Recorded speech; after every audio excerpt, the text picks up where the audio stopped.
Happy Hanukkah, everybody! My name is Carla, and you have reached my FlossTube channel, Carla Being Crafty, where I normally talk about cross-stitch and crafts and stuff like that. But today is day 3 of my special Hanukkah series of 8 for the 8 nights of Hanukkah. It's the 3rd night of Hanukkah tonight. Welcome. I'm so glad that you are coming to share my holiday with me and celebrate a little bit, learn a little bit, and have a little bit of fun. So as I said, tonight is the third night. It's Saturday. It is December 12th. It's the 3rd night. I promised you last night that tonight was going to be all about the latkes, all about the food of Hanukkah, the traditional foods that are part of the celebration. And so this is going to be one of the best nights as far as I'm concerned. So first thing I want to tell you is a little bit of a story. This is something that I heard growing up. This was a traditional story that I heard about Hanukkah and in reference to latkes. And then again, in doing my research so that I could talk to you guys a little bit more about these kinds of things, I read this story again, and in the story it wasn't latkes that were being used, but it was a salty cheese.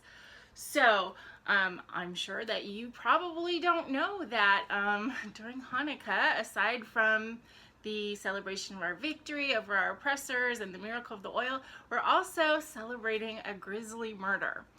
So this is the story.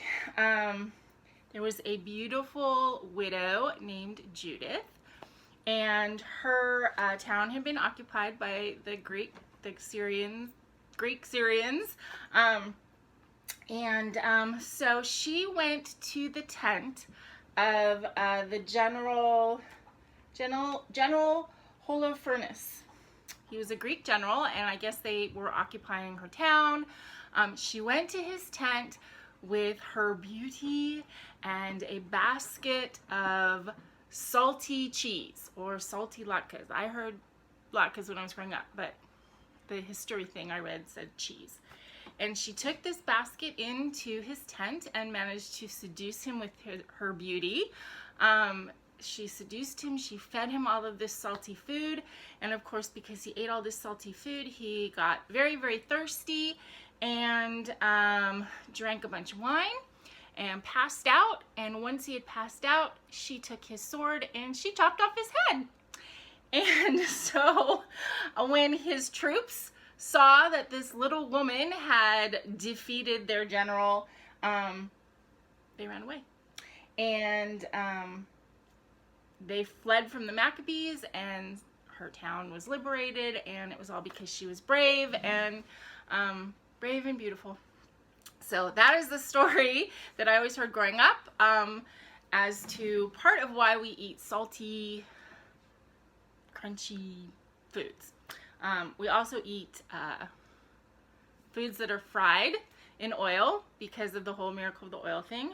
Sorry, I'm having a hair that is annoying me. And I actually, I did make latkes about an hour ago to show you.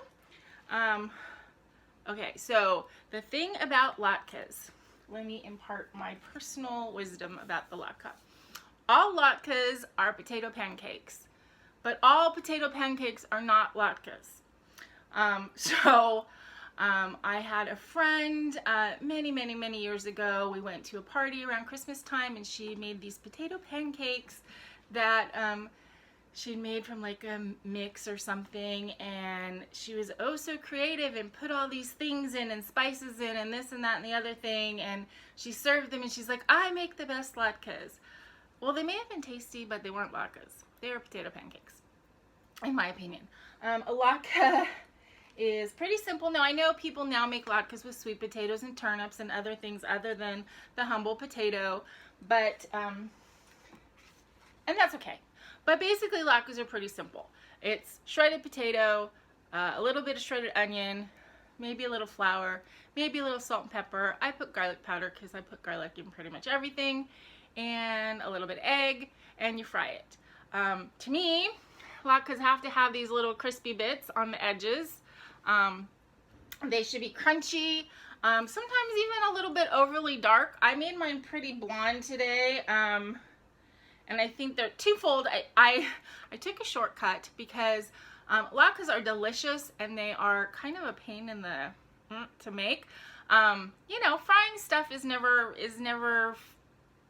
it's always messy, and potatoes, grating potatoes, I would never ever do it by hand. I used to when I made a lot of latkes for a party, which I've done a couple times. I would do it using food processor. I don't have a food processor. My food processor died on me. And so I was thinking about, do I want to grate the latkes and blah, blah, blah. I decided to go ahead and try and make latkes using frozen like hash brown potatoes, which are basically just shredded potatoes, but there's like preservatives and stuff. So I think partly the preservatives that are in the frozen potatoes might have made these a little blonde. I also went ahead and made them a little blonder than I normally would because they cool off really quickly. In fact, I made these like not that long ago and they're already kind of cold. Cold latkes aren't really great, so I'm going to stick them back in the toaster oven before I eat them for my dinner. But I did want to show them to you. Latkes they're not hard to make, they're just, you know, a pain to make. If you do want to try making latkes, I mean, you can look online and find recipes and the amounts and stuff. They're not hard, as I said, and there are very few ingredients. But the thing that you have to make sure you do with latkes is once you grate the potatoes, you need to put those potatoes like in a kitchen towel and squeeze and squeeze and squeeze and squeeze and squeeze and squeeze all of that juice and starch out. You want your potatoes as dry as possible, and that's what's going to give you a good crispy latke. And then you make them salty and you serve them with sour cream and or applesauce. So I have my little applesauce here to dip my latkes in, and they're delicious. And homemade are the best. Frozen in a pinch, but homemade are definitely the best. There's just something about them. They are also the kind of food for anybody out there who, you know, has hosted big parties. They're the kind of food where you're like stuck in the kitchen frying the latkes and you make a huge platter and you put them out, and then you go out there 30 seconds later and they're all gone and everybody's looking at you because they want more latkes. So you don't get to eat any and you're stuck in the kitchen with the hot oil frying them for everybody. If you want to get around that, then you can make them a little bit ahead of time, and as I said, you can heat them up like in the oven a little bit and like re-crisp them. But they're not great leftover. Latkes are not a, you know, save them for the next day kind of food. They're really a eat them when they're hot kind of thing. One of the other traditional foods that I don't remember growing up, so I could just be misremembering, but I don't remember ever this being a thing growing up. But when I was an adult and we moved to, well, not an adult, when I was like in 8th grade and we moved to Southern California, it became more of a thing that jelly donuts are a Hanukkah food. I stopped at the donut shop next to my work yesterday and got 2 jelly donuts, and I have been very good and haven't plowed into them for the entire last night and today because I want to show them to you. So I have my jelly donuts with the red jelly. They can be filled with anything, but to me, the red jelly is the traditional thing, and that taste helps me feel like it's Hanukkah. So we've got those. Other traditions, there's like a Spanish fried pancakey type thing called a buñuelo. We always had those at Passover, actually. My uncle, married to my mom's sister, he was Sephardic. There are 2 kind of like branches of Judaism. Ashkenazi Jews are more the European type Jews, Russian, Polish, Austrian, that kind of thing. And then the Sephardic Jews are Spanish, Turkish, all those areas. And they have, while there's the same religion, they have different traditions as far as especially as far as like foods and that kind of thing. Very apparent at Passover, where we make a haroset, or Ashkenazis make a haroset traditionally with apples and nuts and ground up, and Sephardics make a haroset with ground up raisins or dates or that kind of thing. Just different tastes, but they make buñuelos. for Hanukkah. I don't exactly know how to make those because I've never really had them. A Hanukkah one, I've had them, as I said, at Passover time, made with matzah. Let's see what else. Traditional Hanukkah foods. Oh, gelt. I'm sure all of you guys have seen these around the holidays. You'll see big packages of these foil wrapped coins, gold ones, silver ones, in these little mesh bags. And these are traditional. Give these out to kids. We play dreidel with them. I'm going to talk about dreidels tomorrow night. We use these as the currency to play dreidel.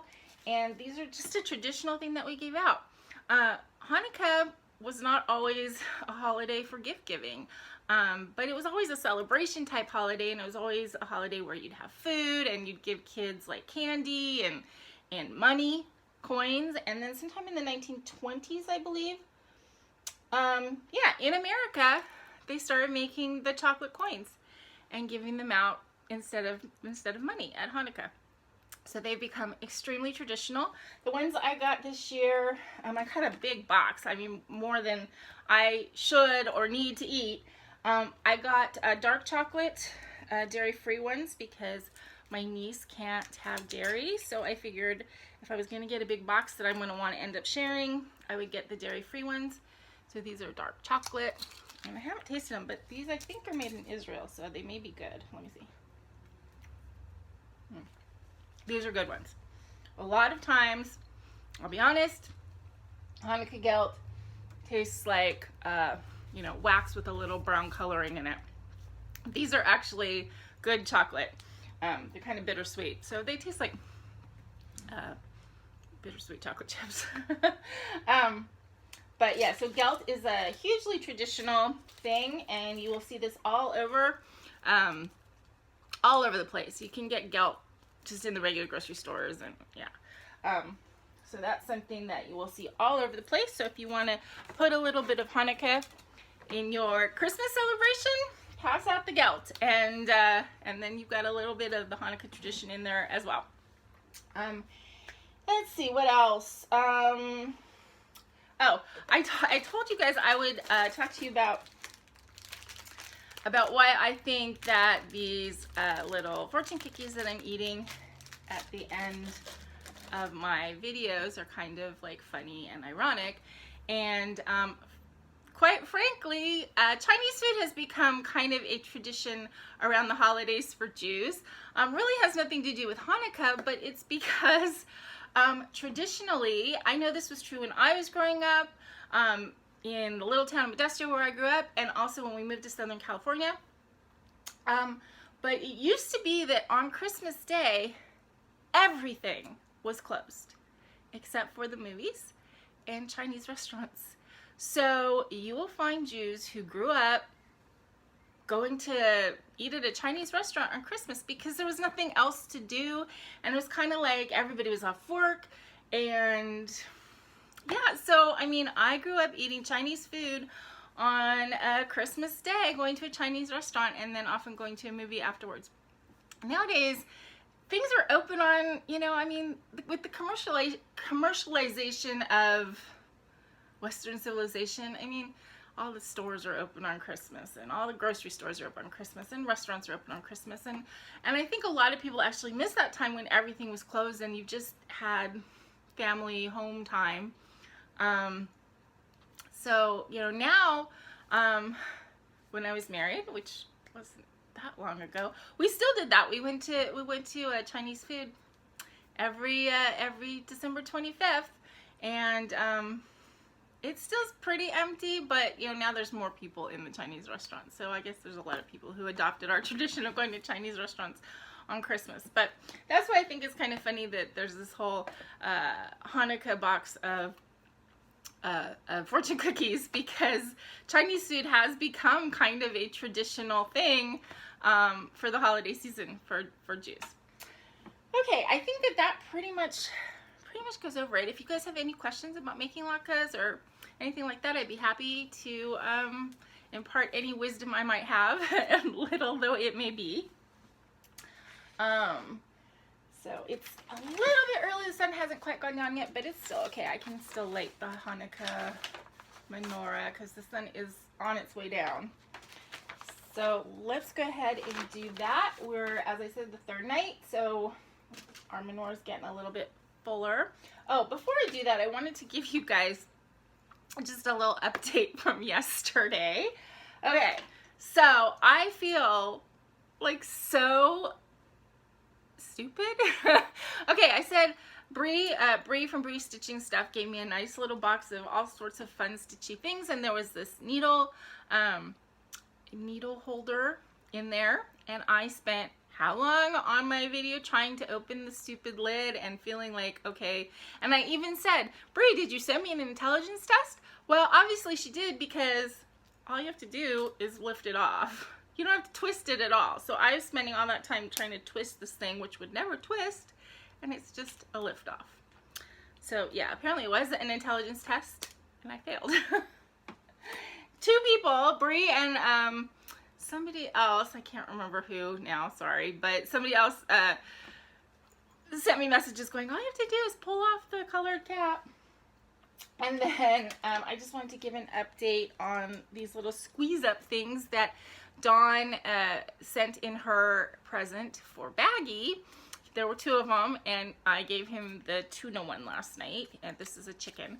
I never heard of these things before, but it was a hit, man. He really liked this, and enough so that I'm gonna go and get some. I actually went on Amazon to order some, but they're out of stock, and they wouldn't get delivered till like December 30th, and I will be out of town when that happens, so I guess I'm gonna order them next month. But these were a hit, and it was really nice because he does like crunchy treats, and I get him like Sheba like meat sticks that look kind of like a Slim Jim for cats, and he likes both of those.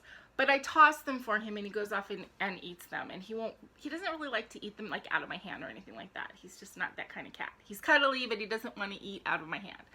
But this, it was nice because we had a little like bonding moment, because I had to hold it for him and squeeze it, and he was licking on it, and so it was kind of nice. It was nice. You know, I had to get past the liquid tuna disgustingness, and I will have to get past the liquid chicken disgustingness of this one. But, you know, I love him, so I will make that sacrifice to kind of just not look at the liquid chicken and let him enjoy it. But I just want to let you guys know that it was a big hit, so if you have a cat, try it out. I never heard of them before. They're by Hearts, I think, and they're called Delectable Squeeze Ups. So it was quite a hit with a baggie. Okay.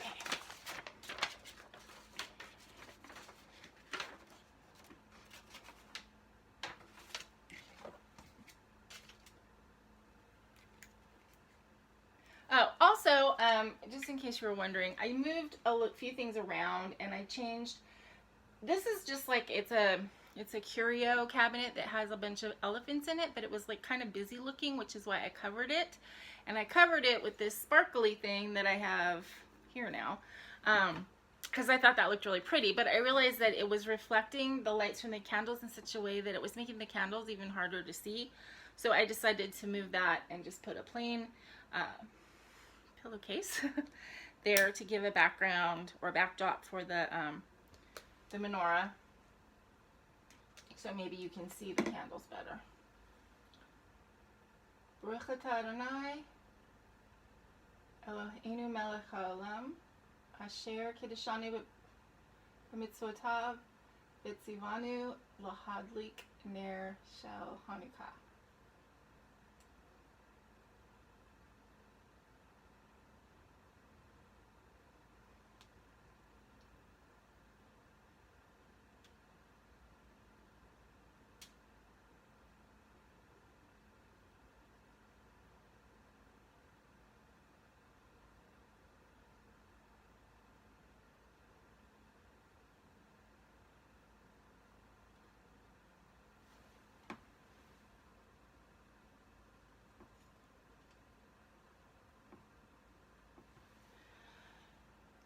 Baruch atah Adonai Eloheinu melech haolam sha'asa nisim levotenu b'yamim hachem b'zman hazeh. Blessed are you, Lord our God, King of the universe, who has sanctified us with his commandments and commanded us to kindle the Hanukkah lights. Blessed are you, Lord our God, King of the universe, who performed miracles for our forefathers in those days at this season.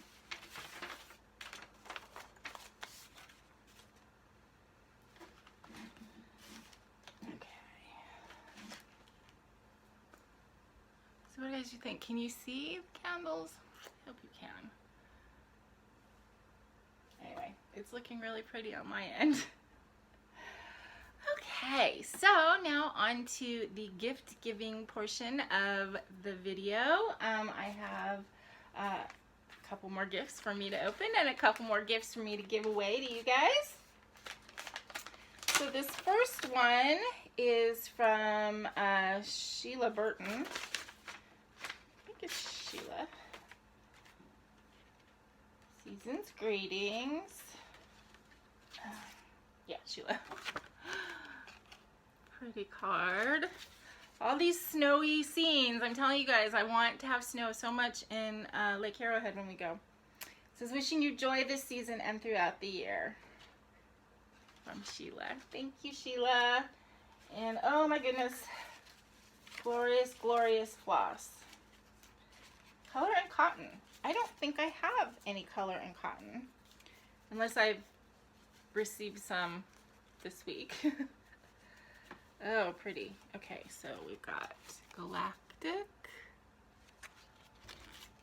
Enchanted, Wild Berry, Lemongrass, Salmon, and Calliope. Okay, these colors are so pretty. Thank you, Sheila. They are so beautiful. So I wonder, did you pick colors specifically for me, or did you just pick a random assortment? Because you picked really good if it was specifically for me, because these are all colors that I really, really like.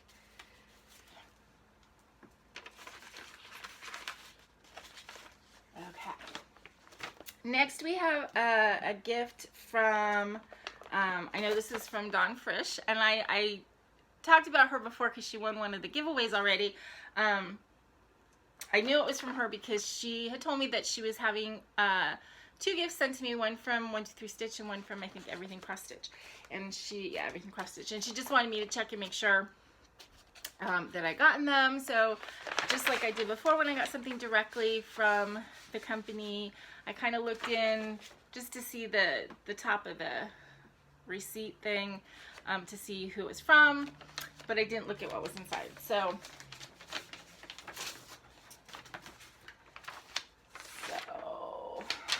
okay, so the 123 Stitch,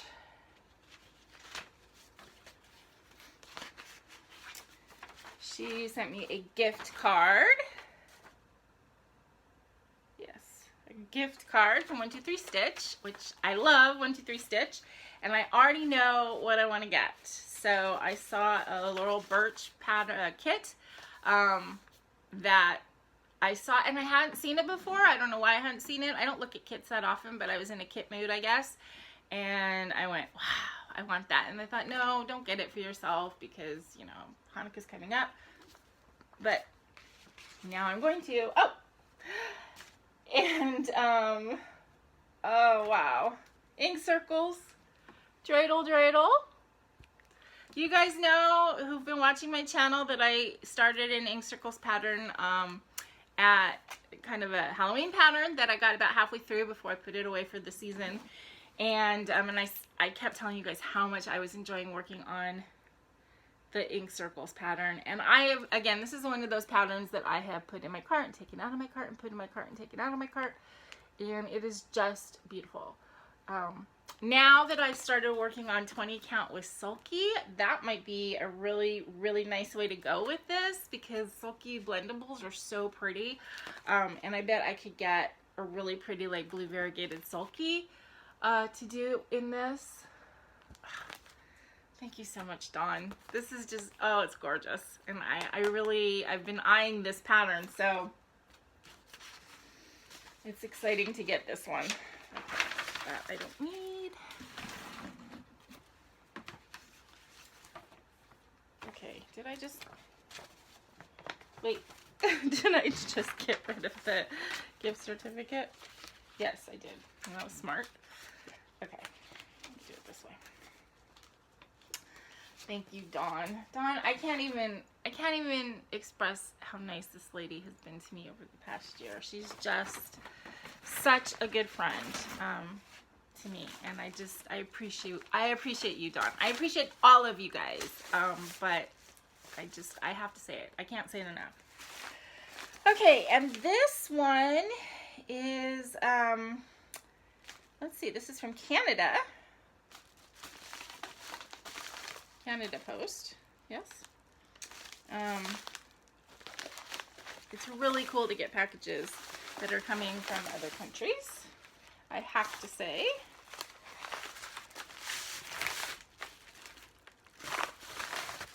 Okay. Oh, Zoe Robinson. I'm looking on here, I can't find a name. It's right there. Zoe Robinson from Canada. No, I'm wrong. From the UK. It's not Canada Post. This one's from the UK. Wow. From Stanground? I don't know where that is. I'm sorry. But thank you, Zoe. There's all kinds of fun presents in here. Should I open them from smallest to biggest or biggest to smallest? Let's go biggest to smallest.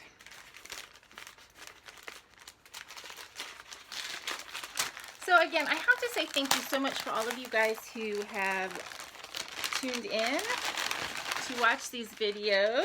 This is a kit. There, I can see the back. Haven't seen the front yet. Oh, it's not a kit. It's fabric.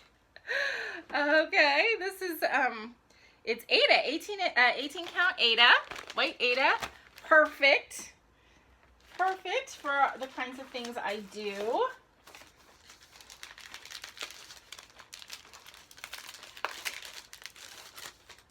I will always, always love Aida.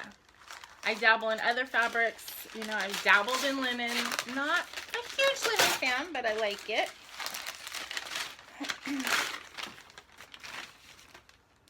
Ooh, a Michael Powell. I really like his artwork.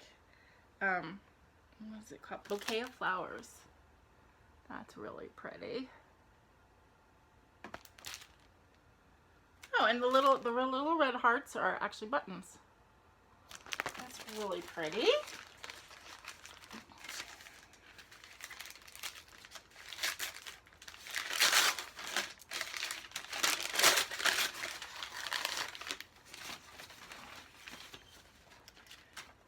Toil and Trouble. Ooh, 4 hoops filled with all sorts of spooky surprises. So these are from Crazy Cross Stitching from magazine. Oh, wow. This is Stitch with Jody. That's Satsuma Street. So there's all kinds of stuff in here.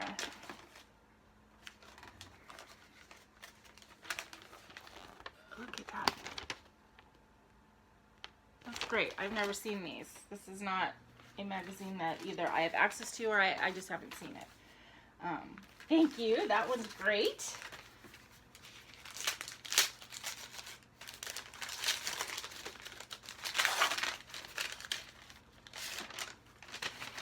What is this? Wise Words. Oh, bookmark kit.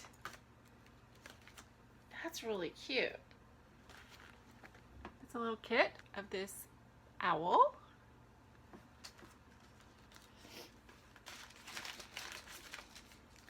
Okay, this feels like a package of needles. I'm gonna take a guess here, and if it is, that's marvelous. I was right. It is a package of needles. What size are these? Size 24. Perfect for 14 count Aida. Sometimes 16 too. I use 24s on 14 and 16.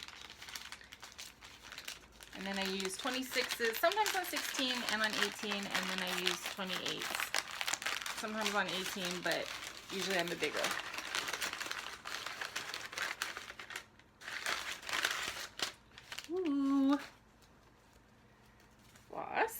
really pretty mesh bag.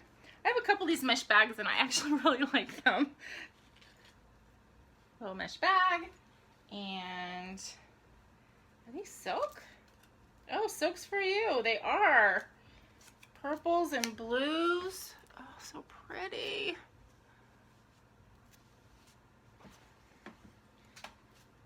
I've just recently started using a little bit more silk, and they're so nice. Silks are so nice to stitch with.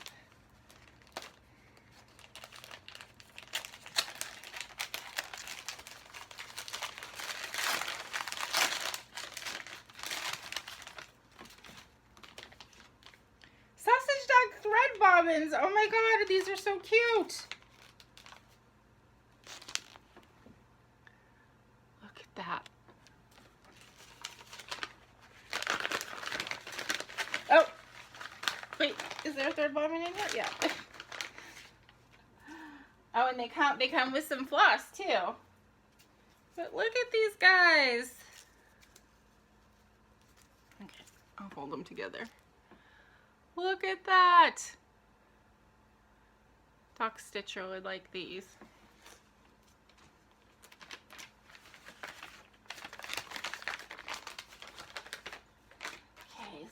Nope, there's one more.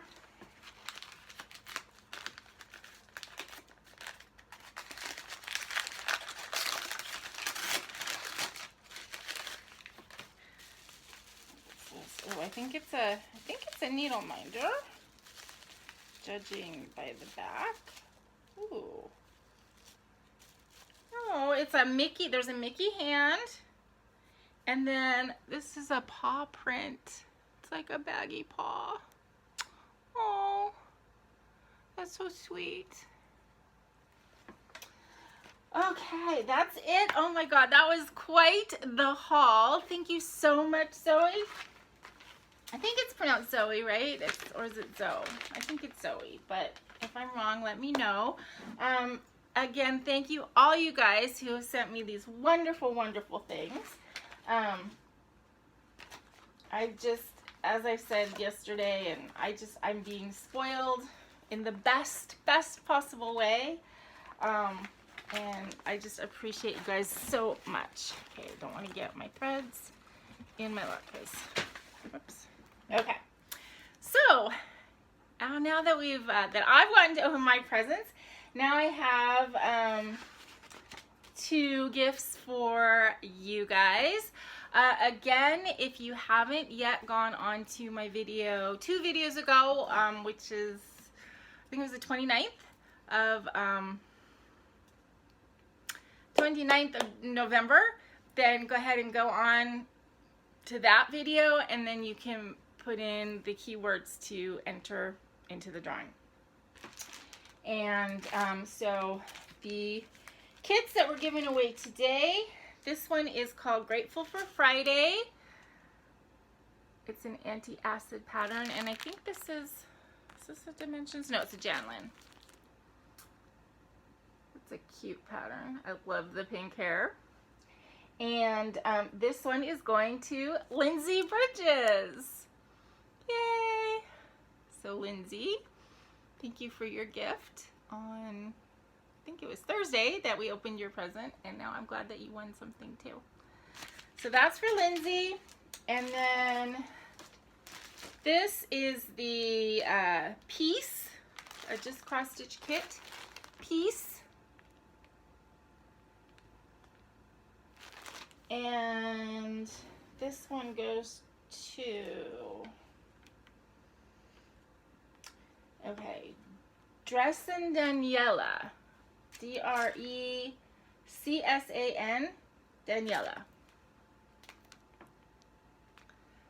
Okay, so congratulations, you two. I'm so glad that you won something. I'm gonna need your addresses so that I can send them to you in January. And yeah, so tomorrow night, let me go back to my notes here. Yeah. Oh, my cookie is the last thing, but before that, tomorrow night, 4th night, I'm going to be talking all about the dreidel. our fun little Hanukkah game sort of thing. And I will be explaining all about the dreidel and how you play and what all the things about the dreidel mean. And so that should be fun. And let me eat my cookie, and then I will say goodbye until tomorrow. And actually, you'll see me twice tomorrow if you're a regular viewer, because I will still be doing my regular morning floss tube video with my update of everything I've been stitching this week, which hasn't been a ton because I've been doing these videos. But okay, so what does our little thing say? Oh, well, this one is actually a fortune. It says, Hanukkah good fortune will find you and your family. And you guys are all my stitching family, so Hanukkah good fortune is going to find you too. So that is exciting. So I will say goodnight to you guys tonight so that I can go and reheat my latkes and eat them, because I've been looking forward to them for the last hour and a half. And I hope that your holidays are all filled with light and love and joy. And until I see you again, please remember to be content, be kind, and be crafty. Happy holidays, everybody. Good night.